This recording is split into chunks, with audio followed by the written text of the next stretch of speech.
సినిమాలు మరొక రికార్డ్ని క్రియేట్ చేయనుందా? పవన్ రావట్లేదు అన్న హింట్ అందిందా? మ్యాజికల్ డేట్ పై శ్రీ విష్ణు సమంతులు ఖర్చు వేశారా? ఇదే రైట్ టైం అని వచ్చేస్తున్నారా?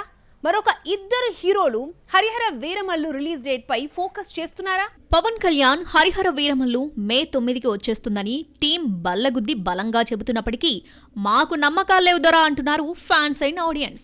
బొమ్మ థియేటర్లోకి రావడానికి జస్ట్ ఫ్యూ డేస్ ఉండటం, ఇంకా ప్రమోషన్స్ స్టార్ట్ చేయకపోవడం డౌట్ కలిగిస్తుంది.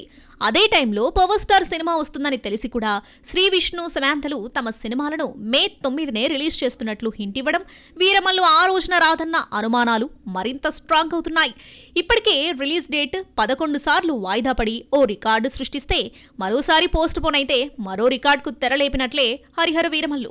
మే 9న మ్యూజికల్ డేట్ గా ట్రీట్ చేస్తుంది టాలీవుడ్. కమల్ మరో చరిత్ర, భారతీయుడు, చిరంజీవి జగదేక వీరుడు అతిలోక సుందరి, గ్యాంగ్ లీడర్, వెంకీ ప్రేమించుకుందాంరా, నాగ్ అశ్విన్ మహానటి ఇదే డేట్ కొచ్చి హ్యూజ్ రెస్పాన్స్ తెచ్చుకున్నాయి. సో ఇదే తేదీన హరిహర వీరమల్లు తీసుకురావాలని ట్రై చేస్తున్నారు మేకర్స్. కానీ పొలిటికల్ బిజీ స్కెడ్యూల్స్ తో పవన్ పై చిత్రీకరించాల్సిన షూట్ మిగిలిందని టాక్.